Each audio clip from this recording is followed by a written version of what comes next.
Well,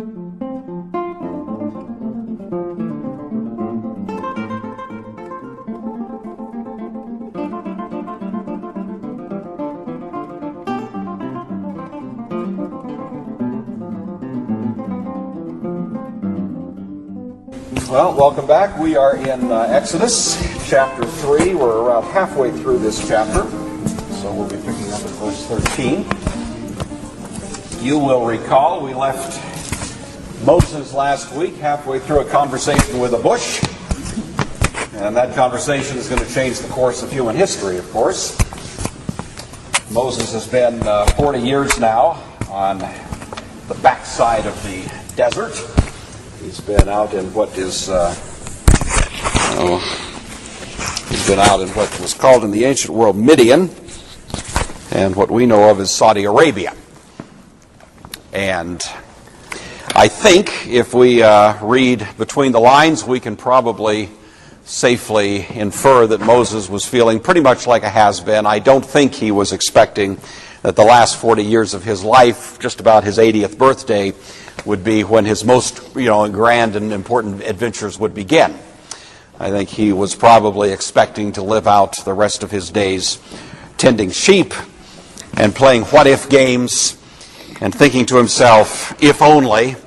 And so it probably came as quite a surprise to him to find out that God had remembered him even when he was forgetting what he thought were his great opportunities in a spent past.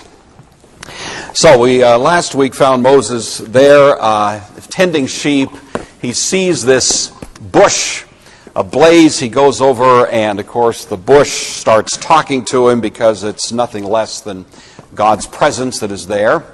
And we only got just a little bit, and this is a lengthy conversation, and we're not going to make it through even today. We'll just take it a little bit at a time because there's so much that's going on, so much that's very important that's going on here, but we'll make it at least to the end of chapter 3 and maybe a little bit into chapter 4. We'll see how the time goes. So, if you have found the place, it's Exodus chapter 3, starting at verse 13. This is the word of God. But Moses said to God, "If I come to the Israelites and say to them, 'The God of your ancestors has sent me to you,' they will ask me, 'What is his name?' What shall I say to them?" God said to Moses, "I am who I am." He said further, "Thus you shall say to the Israelites, 'I am has sent me to you.'" God also said to Moses, "Thus shall you say to the Israelites, 'The Lord, the God of your ancestors, the God of Abraham, the God of Isaac, and the God of Jacob, has sent me to you. This is my name forever.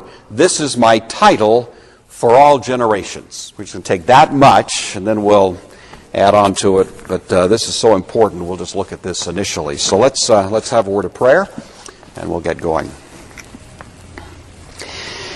Heavenly Father, we are grateful to you again for this wonderful text, which continues to reverberate through the history of your dealings with your people, and indeed comes down to us now so many years later as a great encouragement to us. We pray that as we're gathered here this morning, that same spirit that was encountering Moses in a burning bush would be among us today, to open eyes and open ears to the truth that you have for us here. We ask these things in the name of Christ. Amen. All right, Moses said to God, "If I come to the Israelites and say to them, 'The God of your ancestors has sent me to you,' they will ask me, 'What is his name?' What shall I say to them?" It may seem like kind of an odd question. What is his name? You would think these Israelites would know the name of their own God. And so it strikes us, especially in our Western tradition, as a little bit of an odd problem that Moses seems to envision might happen here, that there would be a question of the name of this God. But we have to keep in mind, first of all, that they've been here in Egypt, which is a pagan country, for enslaved status for over 100 years. They've been there another 100 years before that, more or less in guest status. But all of that has been a time in which they've been largely surrounded by the trappings of the Egyptian religion. We also have to remember that the numbers of these Israelite people has grown astronomically, So it started off as maybe 75 of the immediate family members and maybe another 1,000 or 2 of those who were part of that broader community. And now, by the biblical reckoning, the number has grown to well over 1 million. And so all of that would suggest that maybe their memory was at least a little bit fuzzy. Sometimes when you're under those sorts of circumstances and surrounded by pagan, idolatrous, polytheistic religion, you can imagine that they may not have had as clear an understanding of who their God was, their covenant Lord, as we might have thought. Certainly it was not forgotten, but at the same time I can imagine that there would be that kind of problem that might show up. In addition, and maybe more importantly, to the Hebrew people, and in the ancient Near East generally, as I think you're probably aware, the name captures the character. So the name, in some ways, is the deepest reflection of who this person is. That's why names change. That's why Jacob becomes Israel, That's why you have that kind of use of names, because sometimes characters change and names will change with them. There may have been just a little touch of cynicism that Moses was anticipating when he said, they'll ask me, what is his name? Because these people are thinking, what kind of God would have left us under these circumstances all this time? We've been praying to him for years. We've been under the whip. We've been experiencing the harsh treatment. We've been asking God to rescue us. Where has he been? What is his name? And there might almost be that little bit of, just a little bit of a bite to that question as well.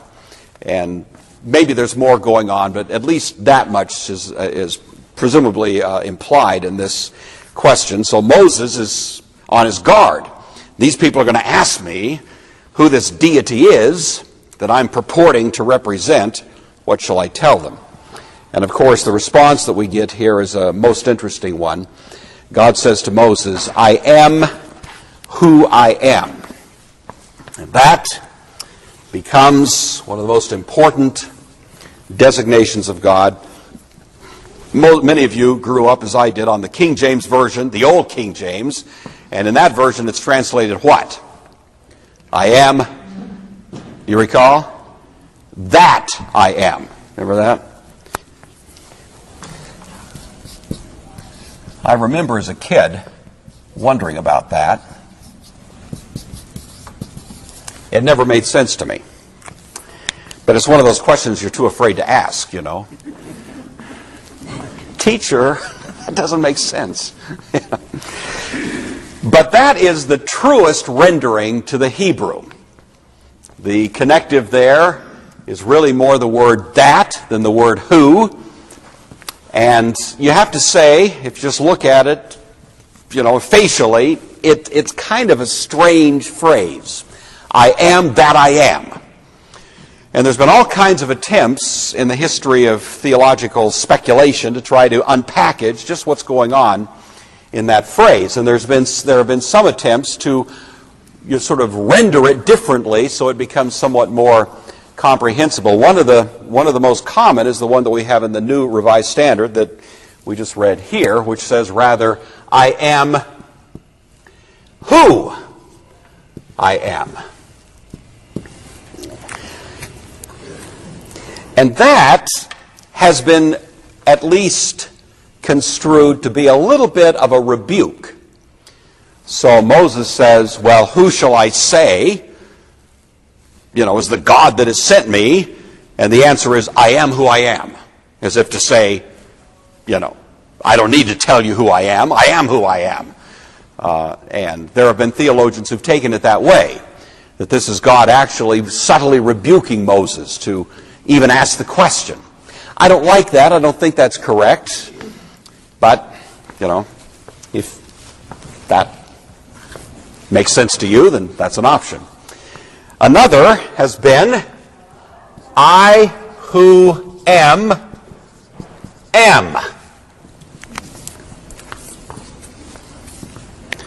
That was made popular maybe 20 or 30 years ago as another suggestion, and maybe more ago than that, but there was a theologian who kind of tried to play with that, as if to communicate the idea that I who am the one that truly is reality. The criticism of that has generally been, it's a little bit too metaphysical. It sounds a little too Greek, you know. We might have expected Plato to say that. We're not so sure we'd expect it at this stage in the history of Israel. It would certainly be quite unexpected way for God to designate himself, but it's possible. Grammatically, it's possible, not probable. Another one, Harvey Cox made this famous a few years ago. I will be who I will be. Casting it into the future tense. You may recall his book back in, I think it's in the 70s, The Secular City. It made quite a splash at the time, and he was arguing that the force of this name is, in a sense, to picture God as what he wanted to call the activist God. He wanted to get God out of the holy precincts of the church and onto the street. He wanted to see God as active in the places where people are in need, and that this name somehow communicated the fact that God is out there where the action is, you see. In fact, the little metaphor he liked to use was the church should be like a floating crap game. That was his term. And that's it, should be just moving where the action is, and so on. Well, Harvey Cox was an interesting character for a lot of different reasons. That was only one of them. But, and there's others. I'm just giving you some of the ones that have been better known. I think, however, the sanest view has always come back to the idea that really this is it. This is what the Hebrew is saying, and as awkward and sort of difficult as it is, I think that's probably what we should stay with. So what is that supposed to mean? The best comment, at least in my opinion, that I came across on this is that it seems to emphasize, or at least capture, the two fundamental qualities of the biblical God that we would probably talk about in terms of theology. And these are terms you, I think, probably know.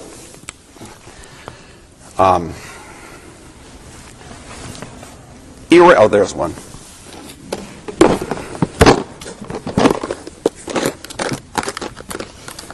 Technology, love it. It's much better than my shirt sleeve.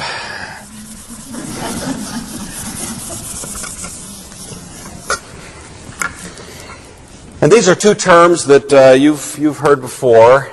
They're quite commonly used. One is the transcendence of God, and the other is the, what's the other word, kind of the opposite of transcendence? Do you know this term? Immanence, correct.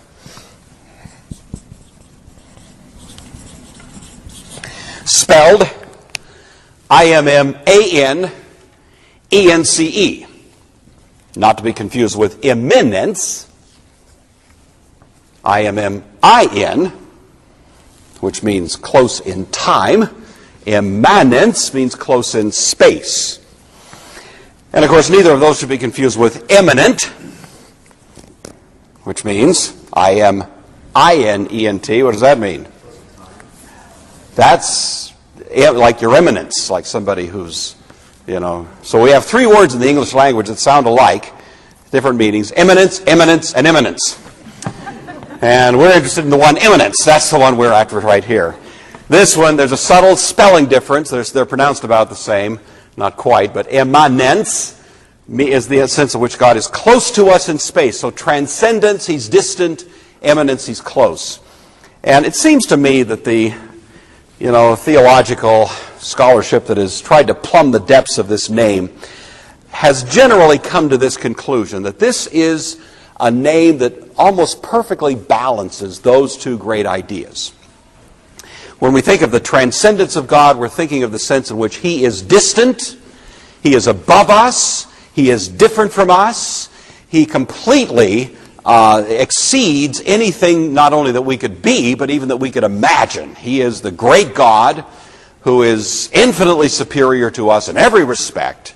And in that sense, he's way out there, and we sort of admire him from afar. That would be the notion of transcendence.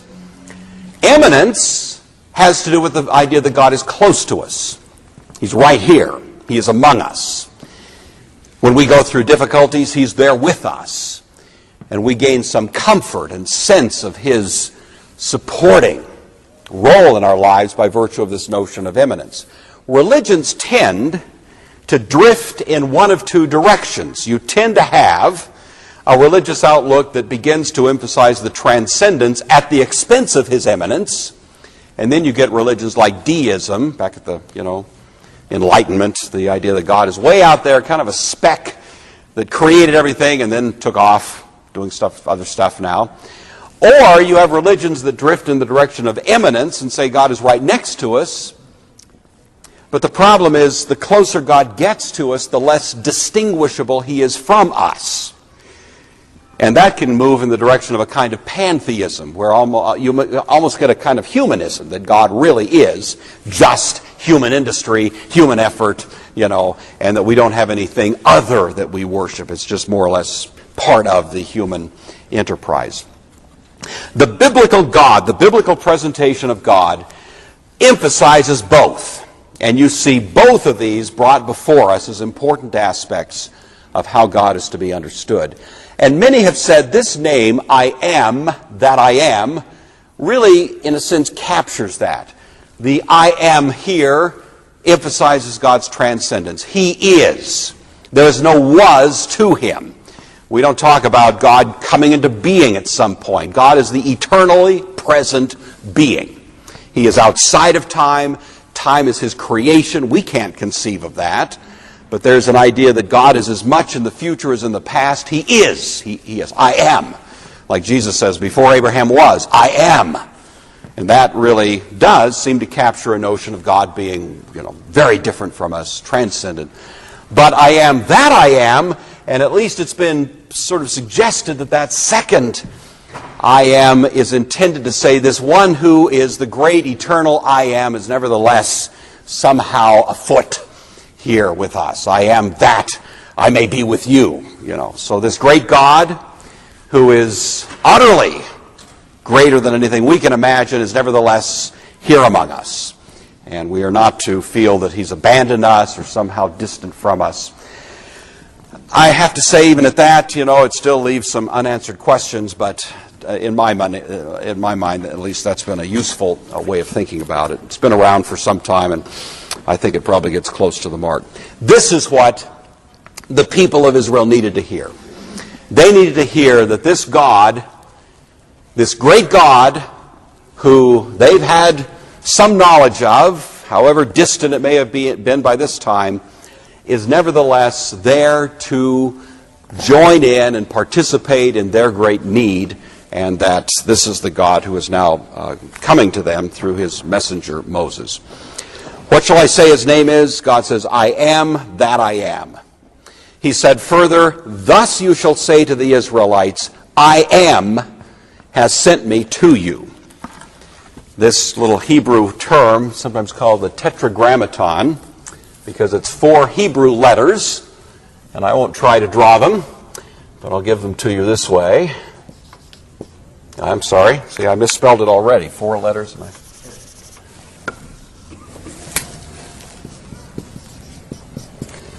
So you've got 4 Hebrew letters that basically would come over into English as Yahweh. That's kind of the basic notion. The pointing of the word Adonai was added to Yahweh to produce the name that we know of, Jehovah.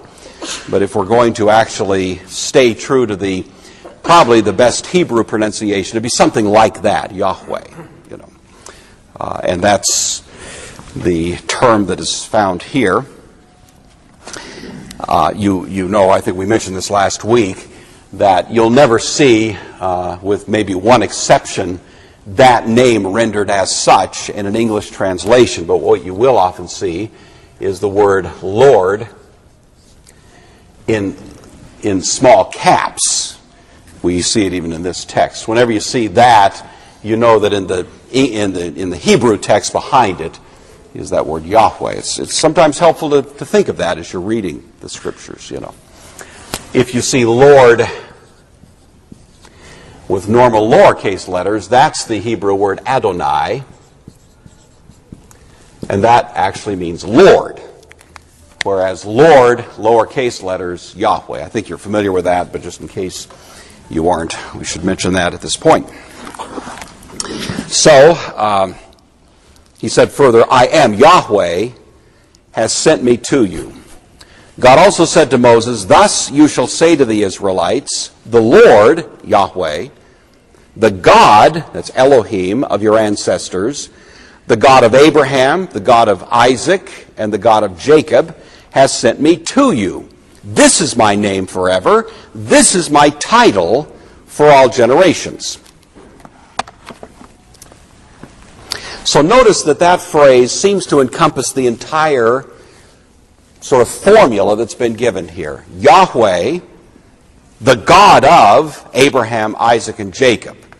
And this is my name and title by which I will be known throughout the generations.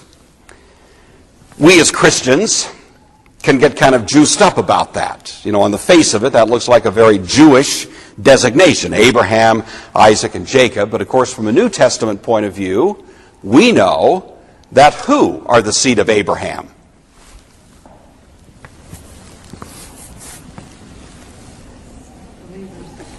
Who? Say it again. I didn't hear that. Believers. Thank you. Thank you. I knew it had to be correct because you were giving it, but I was not. I couldn't hear it. Yeah, that's right. So Paul, of course, believers. You know. So Paul makes the argument in Romans chapter 4, Romans chapter 9, Galatians chapter 3 and 4, Ephesians, and elsewhere, that even though Jewish people thought that by virtue of their birth they were the seed of Abraham, they had this kind of biological family tree that made them seed of Abraham, nevertheless, the New Testament posture is, Romans 2:28, you are not a Jew just because you're born a Jew, you know. John the Baptist has this debate with the religious leaders that come out and are investigating him, and he says, don't say we have Abraham as our father. I tell you, God can raise out of those rocks seed of Abraham. Well, he did. Worse than rocks, Gentiles. He made them seed of Abraham. How? By faith. So Paul says in Romans chapter 3, the promises were made to Abraham and his seed. And then Paul plays a funny little game there. He says he doesn't say seeds, plural. He says seed. Now, in Greek as well as in English, seed can be plural. Paul is simply making a little point, almost tongue-in-cheek here. But he says that singular seed is Christ. And that anyone who is baptized into Christ, Paul says, anyone who's embraced him by faith is derivatively seed of Abraham and heirs of the promises to Abraham and his seed. So when we read here that he is the God of Abraham and Isaac and Jacob, we run down the hall clicking our heels and saying, that's me, you know, because I'm the one who is included in that wonderful covenant promise.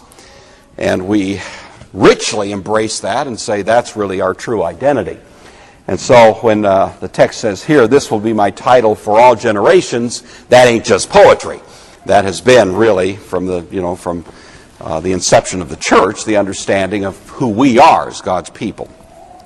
It includes the faithful of God's covenant people in the Old Testament. Again, even in the Old Testament, it was not simply being born into this ethnic family that made you a Jew. And even in the Old Testament, there was that problem of being circumcised in the flesh but not in the heart, you know. Jeremiah talks about that. Even in the Old Testament, there's an idea that you have to be possessed of faith in order to truly be the seed of Abraham. So this is not a novelty to the New Testament. The phrase itself, of course, continues in the New Testament usage. Most notably, what gospel of the four gospels is the one that most celebrates the deity of Christ? Which of the four gospels, Matthew, Mark, Luke, and John? John is correct. And one of those, not all, but one of the ways in which John celebrates the deity of Christ is this repeated use of the phrase, I am. The Greek there is ego, eimi. And that's a formula. Ego eimi. I am the good shepherd. I am the what? Resurrection and the light. I am what? The bread of life. I am the door. I am the way, the truth, and the life. And the one that was kind of the culminating I am declaration of Christ is in John 8:58, right at the end of that chapter, where Jesus is in a conflict with the Pharisees, and they're making accusations, and he punctuates that whole debate with that amazing statement, before Abraham was, ego eimi, I am. And that's been almost universally taken as Jesus identifying himself with Yahweh, which would be blasphemous in the minds of the first century hearers of that. And we know it was because it says they took up stones to stone him because he, being a man, had done what? Made himself equal with God. That's how they took it. The enemies of Jesus understood the claims he was making, and that's really in John's Gospel we have that. It also shows up, at least a kind of a, you might say, a spin on this in Revelation, where God is referred to on more than one occasion as the one who is, and who was, and who is to come. You have that little formula there that's used more than once in Revelation. So the point is, this particular phrase, the reason I'm dwelling here so long is just because you understand that one of the most important texts in all the Bible. This is where God is really giving us his identifying name. And this becomes the name par excellence for the God of the Bible running throughout the Scriptures. And this is the point where it's really introduced. The name had been used earlier. We find it in Genesis. It's not that it was a novelty at this point, but this is the point where it really is produced and is declared to be the most important name that's going to be applied to God. So I'm taking a little time to kind of deal with that. All right, let's go ahead and take the rest of this chapter then. We're at verse 16 then. Go and assemble the elders of Israel and say to them, the Lord, the God of your ancestors, the God of Abraham, of Isaac, and of Jacob, has appeared to me, saying, I've given heed to you and to what has been done to you in Egypt. I declare that I will bring you out of the misery of Egypt to the land of the Canaanites, the Hittites, the Amorites, the Perizzites, the Hivites, and the Jebusites, a land flowing with milk and honey. They will listen to your voice, and you and the elders of Israel shall go to the king of Egypt and say to him, the Lord, the God of the Hebrews, has met with us. Now let us go 3 days' journey into the wilderness so that we may sacrifice to the Lord our God. I know, however, that the king of Egypt will not let you go unless compelled by a mighty hand. So I will stretch out my hand and strike Egypt with all my wonders that I will perform in it. After that, he will let you go. I will bring this people into such favor with the Egyptians that when you go, you will not go empty-handed. Each woman shall ask her neighbor, and any woman living in the neighbor's house, for jewelry of silver and gold and clothing, and you shall put them on your sons and on your daughters, and so you shall plunder the Egyptians. So further instruction here. Most of it pretty self-explanatory, but let's just pick out a few details to comment on. Go back to verse 16. Go and assemble the elders of Israel and say to them, the Lord, the God of your ancestors, and so on. The first little detail there that captures our notice is that reference to the word elders.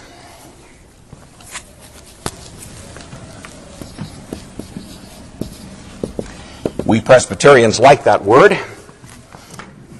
So anytime we see it in the Bible, we sort of, smile a little bit. There we are. This is the first time that you ever hear in connection with God's people the use of the word elders. This is it. Number one. The word is used twice in the book of Genesis. Both times it is referring to elders of the house of Pharaoh. This is the first time, however, that we hear of elders being mentioned in connection with God's people, the Israelites. It's not the last time.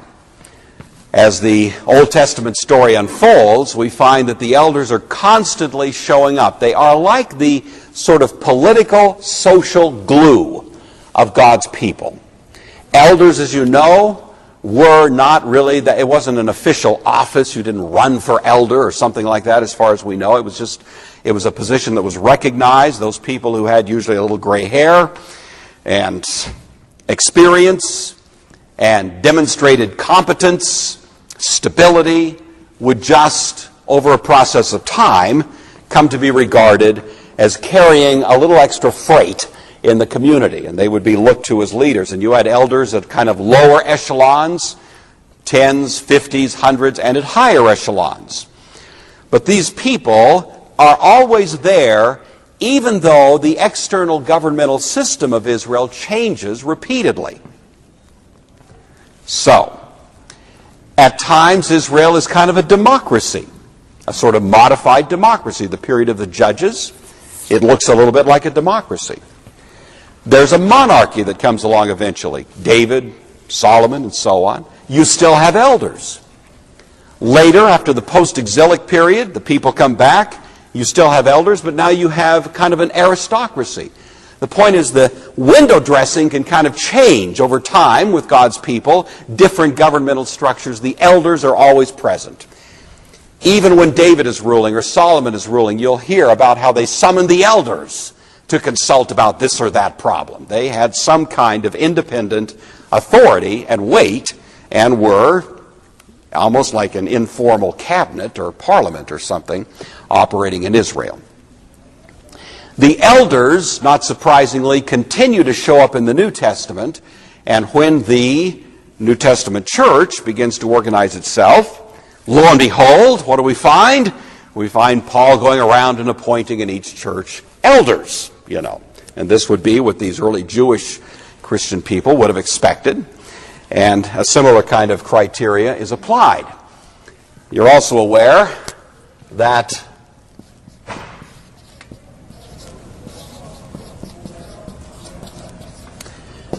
presbyteros is simply the Greek word for elder. And that's why we Presbyterians get so juiced up when we hear about elders in the Bible, because we've made that the centerpiece of our whole governmental system in terms of how we do church. We do not, even Calvin, who more or less invented the Presbyterian form of government, was not disparaging. He didn't object to a more monarchical form of church government, episcopal forms or congregational, but he did feel that there was great wisdom in this, that there was a kind of balance of power, checks and balances. And so we have continued that. And so we're, again, interested in this being the very first time in all the Bible that we hear of elders, and I've taken the chance to kind of emphasize that here. So that's the first little detail. The other detail in this verse is the phrase, down a little deeper, I have given heed to you. Don't worry about that. That's just somebody speaking in tongues out there, and they're having a wonderful experience. I don't know. I think we're going to find out.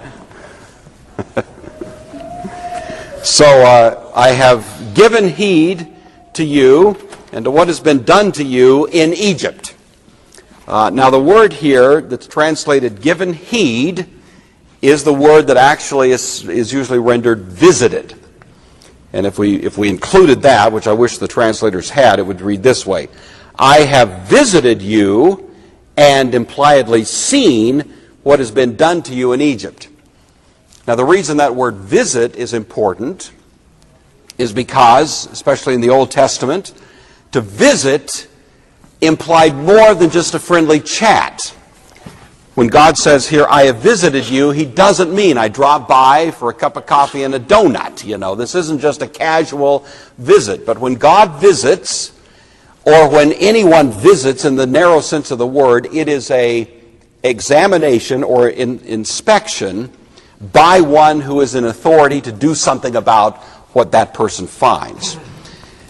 The reason this is important here is because the last time that term was used was just a few chapters earlier in Genesis, when we hear of the death of Joseph, who's the patriarch, of course, that basically was responsible for protecting God's people in the famine and all that. You know that story. And Joseph is on his deathbed, and when he's on his deathbed, he says, when you leave Egypt, be sure to take my bones with you. Remember that? And then he says, because God is going to visit his people and bring you out of this place. And so Joseph dying has this prophetic utterance, seeing some kind of future chapter of God's people in which they will be visited. And I think commentators rightly believe that this is intended to connect this text to that, and that's why the word is used. And unfortunately, when you don't translate it with that word visit, it makes it even less likely that you'd notice that in going along here. So this is to be taken now as once again an expression of how God is continuing to make good on his promises. And that what is happening here is very much a piece with what had happened earlier, and that all of this is one great drama. So we have, he's visited you. He's seen what's being done. I declare, verse 17, that I will bring you out of the misery of Egypt, the Canaanites, Hittites, Amorites, to a land flowing with milk and honey. That was substantially the same verse we talked about last week, so I'm going to skip that verse unless you have questions about it, but we did talk about it at some length last week, so I'll bypass that. They will listen to your voice, and you and the elders of Israel will go to the king of Egypt and say to him, the Lord, the God of the Hebrews, has met with us. Now let us go a 3 days' journey into the wilderness so that we may sacrifice to the Lord our God. Sometimes people get a little nervous here because it sounds like a little bit of duplicity, We know that the plan was that these people would leave Egypt permanently. So what's this business about 3 days into the wilderness as if they were then going to come around, or come back to Egypt? It sounds a little dishonest. And I think what we need to understand is that the point of this is that it represents a kind of inverse negotiation. Number one, we know Pharaoh's not going to agree anyway. He wouldn't agree to the most modest request. He's full of himself. He's full of bravado. He's full of ego. He's full of, all of those things that make him the Pharaoh. And we've talked about Amenhotep II and what he was probably like. Usually, negotiations start asking for big things and then sort of narrow down to a point where you find common ground with the other person in the negotiation. You know what I'm saying? This is going to be a reverse negotiation. Moses is going to go in and ask for something very modest. Pharaoh's going to say no. And then we would expect that Moses would negotiate to something even more modest. Well, how about 2 days? Well, how about if we just, go 3 miles out of town instead of out in the wilderness? You kind of expect the negotiation to move in a direction of more modest requests. It goes just the opposite. Every time Pharaoh says no, Moses asks for more, not less. If $1,000 won't do it, well, how about 5,000? It just keeps bumping the money, the numbers up. And the whole purpose of that is to dispose these two in the most radically polarized posture that we could imagine, so that Pharaoh, with absolutely ample warning, has in a sense brought it on himself. The great catastrophes that are going to befall him and the Egyptians in the form of the plagues all represent a sense of an increasing ante all the way through. And so there's no way that Pharaoh could excuse himself and say, whoa, I didn't know it was going to be that bad, because all of the way through he's been given ample warning. So it's not as if this was the expected that Moses would agree with this, or that Pharaoh would agree with it, but it's rather just to kind of set up this increasing hostility between them. Verse 19 says, I know that the king of Egypt will not let you go unless compelled by a mighty hand.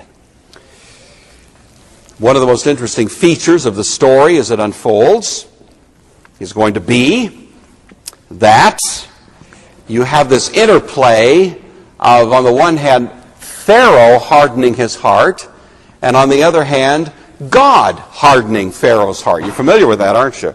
And you read that and you think that's an interesting little kind of tension that's established there in the text. And both are repeated, almost in a kind of oscillation. Pharaoh hardens his heart, and then God hardens Pharaoh's heart, and back and forth it goes. I don't want to deal with that right now, but we'll certainly have to deal with it as the time comes. We, of course, in our Reformed tradition, have less problem with that than other religious traditions. We sort of relish this notion of God being sovereign. We like it when we hear Paul say in Romans chapter 9, he has mercy on whom he wants, and whom he wants he hardens. We in our Calvinistic tradition say, preach it, brother, amen. Not every Christian sees it that way, So I realize as I try to explain this to you, you've already been there, done that. You already have this theology worked out, but right now we're just mentioning that that's on the horizon. And how does God know? How can God say with such confidence, I know that the king of Egypt will not let you go? How come? Because God is in a sense the architect of that great drama, and that he is the one who is going to use these very events to glorify his name. As Paul says in Romans chapter 9, concerning this Pharaoh, quoting from these texts, I raised you up for this very purpose, that I might glorify my name through you. So we'll have to deal with that more as we get to it, but it's already just tacitly implied here. So I will stretch out my hand and strike Egypt with all my wonders, and I will perform in it. After that, he will let you go. We are not told yet what the plagues are going to look like. This is just a little harbinger, a little anticipation. We know the story. We know how ugly it gets. But at this point, of course, for Moses, it's just a kind of a little suggestion of what's going to occur. I will bring this people into such favor with the Egyptians that when you go, you'll not go empty-handed. Each woman will ask her neighbor and any woman in the neighbor's house for clothing, silver, gold, so on. Put them on your sons and daughters. This is the first recorded case in the history of the world of reparations. Okay? This is God's people now who have been in slave status, working for way less than what was appropriate for the labor that they were producing, and now God in his providence is going to permit them to be compensated for 100 years of slave labor. And that compensation is not going to come by some kind of forcible, coercive plunder, but freely. You'll simply ask your neighbors, and they will pile you up with riches of gold, silver, and all of this stuff, and you will leave this land a rich people, and they did. And we find evidence of that as the story unfolds in their wilderness experience. So this is a great moment of the phrase that you'll often hear is plundering the Egyptians. It's been picked up in Christian history and used metaphorically as a justification for the church exploiting the world for purposes of communicating Christian truth. Augustine is the first one who really dealt with this in his little work, which is well worth reading, called On Christian Teaching, or On Christian Doctrine. It's readily available. You can Amazon that and have it by tomorrow. So it's great reading. It's fairly short. It's very readable. For Augustine, it's more readable than some of his stuff, in which he spells out his theory of how Christian education should be done. It's on Christian teaching. That is on the the business of Christian education. That's really what the book is about. And in that, he, for the first time, really, it's been done earlier, but he's the first one that really gives a theological justification for using pagan literature to teach Christian truth. You know, Augustine, of course, was well versed in what? Homer's Iliad and Odyssey, the Aeneid, the writings of the Greek poets, Cicero, Hesiod, all of these people. These were all in his library. And he made free and ready use of all of them in order to teach God's people the truth of the gospel. Sometimes using negative examples, sometimes using positive ones, but he felt that that's a rich treasure and that Christians should not be above exploiting it. Embrace it, make it ours. The book of Revelation says, the kings of the earth will bring their treasure into it, referring to the New Jerusalem, but in that context probably meaning the church. The kings of the earth bringing their treasure, and hasn't that been true? Hasn't it been true in history that the greatest art, the greatest music, the greatest expressions, the greatest buildings, you name it, have been ultimately the churches? That's, in God's providence, been the place. You want to go see the greatest art in the world? You go to somewhere like the Vatican. Someday those Catholics are going to repent, you know that, and we'll own that place, But in the meantime, it's a wonderful expression of the Christian presence in history, and what great art is in there. Michelangelo's Pieta, and all of these things are there. How much have the kings of the earth brought their treasures in? Literary treasures, artistic treasures. And the phrase that's often been used to legitimize that is this notion, plundering the Egyptians. Even when it's a pagan who produces something that's worthwhile, we go ahead and bring it right in and make it usable within the business of doing Christian teaching and so on. So anyway, I just mentioned that in passing because that's the way that verse has been often used.